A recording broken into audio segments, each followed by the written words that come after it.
السلام علیکم ورحمۃ اللہ وبرکاتہ۔ بسم اللہ والحمد للہ والصلاة والسلام علی رسول اللہ، اما بعد۔ آج کی مجلس میں ہم سیدنا و محبوبنا علی بن ابی طالب رضی اللہ تعالی عنہ کے فضائل کا مطالعہ کریں گے۔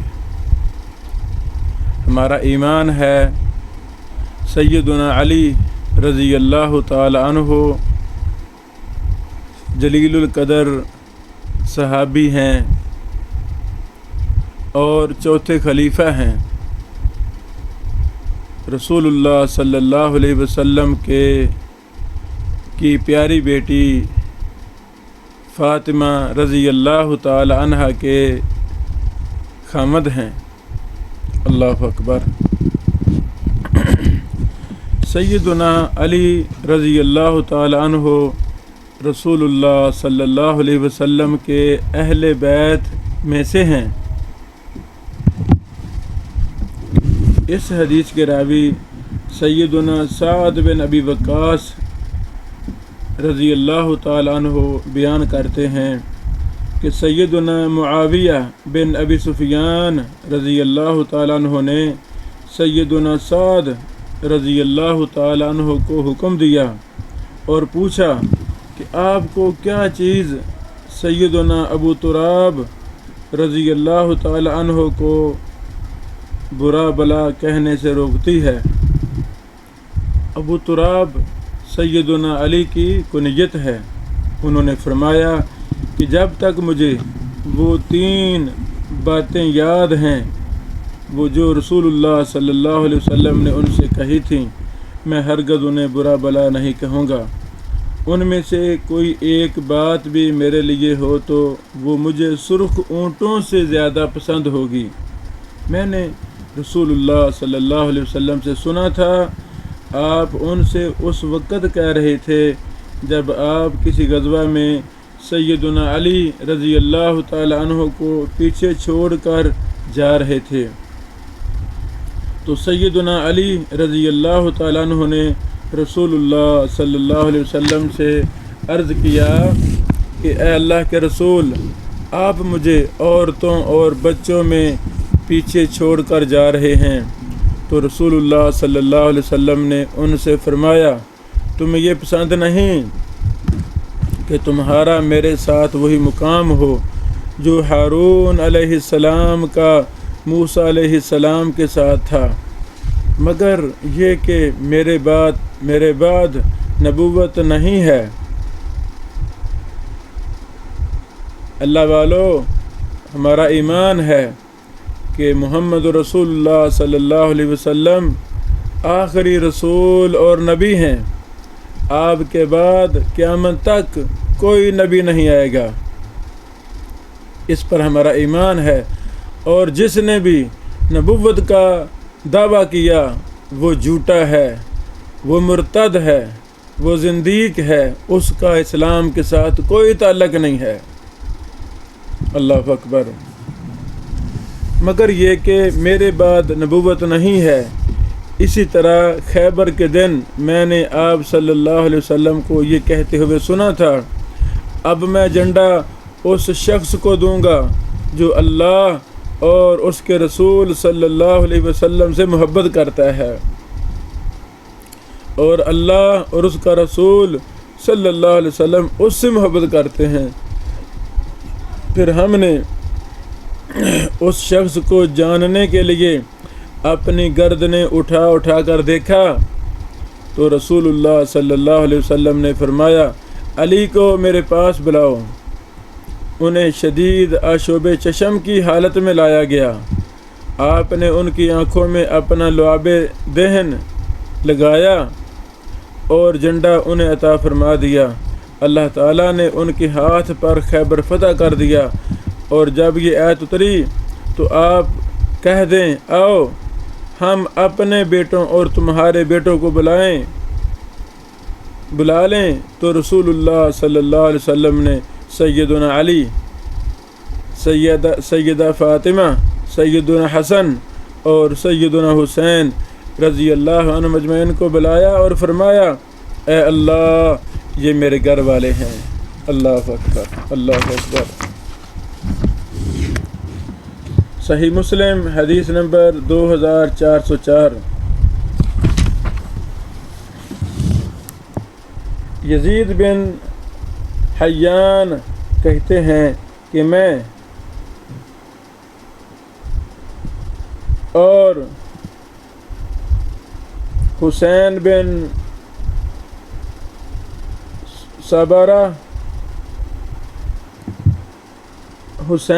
صبرہ اور عمر بن مسلم سیدنا زید بن ارقم کے پاس گئے۔ یعنی یزید بن حیان کہتے ہیں میں حسین بن صبرہ اور عمر بن مسلم ہم تینوں اکٹھے سیدنا زید بن ارقم رضی اللہ تعالیٰ عنہ کے پاس گئے۔ جب ہم ان کے پاس بیٹھے تو حسین نے ان سے کہا بلا شبہ زید آپ کو تو بہت زیادہ خیر ملی ہے، آپ نے رسول اللہ صلی اللہ علیہ وسلم کی زیارت کی، ان کی بات سنی، ان کے ساتھ مل کر جہاد کیا اور ان کی اقتداء میں نمازیں پڑھیں۔ اللہ اکبر۔ حضرات گرامی، یہاں سے آپ یہ منہج سیکھ رہے ہیں کہ تابعین کا صحابہ کرام کے بارے میں کیا موقف تھا، کیا منہج تھا۔ سبحان اللہ۔ تابعین کہہ رہے ہیں، تابعین میں سے حسین کہہ رہے ہیں، حسین بن صبرہ رحمہ اللہ فرما رہے ہیں، زید صحابی کو مخاطب کر کے، سیدنا زید بن ارقم رضی اللہ تعالیٰ عنہ کو مخاطب کر کے فرما رہے ہیں آپ کو تو بہت زیادہ خیر ملی ہے، آپ نے رسول اللہ صلی اللہ علیہ وسلم کی زیارت کی۔ اللہ اکبر، اللہ اکبر۔ یہ بہت بڑی سعادت ہے، نبی علیہ السلام کی ایمان کی حالت میں زیارت کرنا۔ سبحان اللہ، سبحان اللہ۔ ان کی بات سنی، آپ نے ان کی احادیث سنی، فرامین سنے، قرآن سیکھا، ان کے ساتھ مل کر جہاد کیا۔ اللہ اکبر، اللہ اکبر۔ جہاد کی ویسے کتنی فضیلت ہے، لیکن محمد رسول اللہ صلی اللہ علیہ وسلم کے ساتھ مل کر جہاد کرنا یہ بہت بڑی فضیلت ہے۔ ان کی اقتداء میں نمازیں پڑھیں۔ سبحان اللہ۔ اے زید آپ کو تو بہت زیادہ خیر ملی ہے، اے زید ہمیں کوئی ایسی حدیث سنائیے جو آپ نے رسول اللہ صلی اللہ علیہ وسلم سے سنی ہو۔ تو انہوں نے کہا اے بھتیجے واللہ میری عمر زیادہ ہو گئی، زمانہ گزر چکا ہے، رسول اللہ صلی اللہ علیہ وسلم کی جو احادیث یاد تھیں ان میں سے کچھ بھول چکا ہوں، اب جو میں بیان کروں اسے قبول کرو اور جو نہ بیان کر سکوں تو اس کا مجھے مکلف نہ ٹھہراؤ۔ اللہ اکبر۔ پھر کہا رسول اللہ صلی اللہ علیہ وسلم ایک دن مکہ اور مدینہ کے درمیان واقع مقام خم کے پانی کے مقام پر خطبہ دینے کے لیے کھڑے ہوئے تو آپ صلی اللہ علیہ وسلم نے اللہ کی حمد و ثنا خوب بیان کی اور وعظ و نصیحت کی۔ پھر فرمایا کہ اس کے بعد اے لوگو میں آدمی ہوں، قریب ہے کہ میرے رب کا بھیجا ہوا پیغام لائے اور میں قبول کر لوں۔ میں تمہیں دو باری چیزیں چھوڑے جا رہا ہوں، پہلے تو اللہ کی کتاب اور اس میں ہدایت ہے اور نور ہے، تو اللہ کی کتاب کو تھامے رہو، اس کو مضبوط پکڑے رہو، غرض کہ آپ صلی اللہ علیہ وسلم نے اللہ کی کتاب کی طرف رغبت دلائی۔ اللہ اکبر، اللہ اکبر۔ کتاب سے مراد قرآن و حدیث، کتاب سے مراد قرآن کریم اور قرآن کریم کی شرح، قرآن کریم کی توضیح، حدیث، یہ دونوں مراد ہیں۔ ہمارا ایمان ہے جس طرح قرآن وحی ہے بعینہ ہی، حدیث رسول صلی اللہ علیہ وسلم بھی وحی ہے۔ جس طرح قرآن پر ایمان ہے اسی طرح ہر صحیح حدیث پر ہمارا ایمان اور یقین ہے کہ یہ دین ہے۔ غرض کہ آپ صلی اللہ علیہ وسلم نے اللہ کی کتاب کی طرف رغبت دلائی، پھر فرمایا کہ دوسری چیز میرے اہل بیت ہیں، میں تمہیں اپنے اہل بیت کے بارے میں اللہ کی یاد دلاتا ہوں، 3 بار فرمایا۔ اور حسین نے کہا کہ اے زید، آپ صلی اللہ علیہ وسلم کے اہل بیت کون سے ہیں؟ کیا آپ صلی اللہ علیہ وسلم کی ازواج مطہرات اہل بیت نہیں ہیں؟ سیدنا زید رضی اللہ عنہ نے کہا کہ ازواج مطہرات بھی اہل بیت میں داخل ہیں، یہ ہمارا ایمان ہے۔ آپ صلی اللہ علیہ وسلم کے ازواج مطہرات ہماری مائیں امہات المومنین اہل بیت ہیں، آپ کی بیٹیاں اہل بیت ہیں، سیدنا علی رضی اللہ تعالیٰ عنہ اہل بیت ہیں، اور یعنی ہم مسلمان وہ لوگ ہیں جس کی جو فضیلت قرآن و سنت میں آئی ہے ہم اس فضیلت کے قائل ہیں۔ مسلمان ہو اس کے دل میں صحابہ کرام اور اہل بیت کی محبت میں تقسیم ہو، یہ نہیں ہو سکتا۔ مسلمان ہو اس کے دل میں قرآن و حدیث کے مطابق صحابہ کرام سے اہل بیت سے محبت نہ ہو، ایسے نہیں ہو سکتا۔ لیکن اہل بیت وہ ہیں جن پر زکوٰۃ حرام ہے۔ حسین نے کہا کہ وہ کون لوگ ہیں؟ سیدنا زید نے کہا کہ وہ علی، عقیل، جعفر اور عباس کی آل ہیں۔ حسین نے کہا کہ کیا ان سب پر صدقہ حرام کیا گیا ہے؟ سیدنا زید رضی اللہ تعالیٰ عنہ نے کہا کہ ہاں۔ یہ حدیث صحیح مسلم 2408 نمبر ہے۔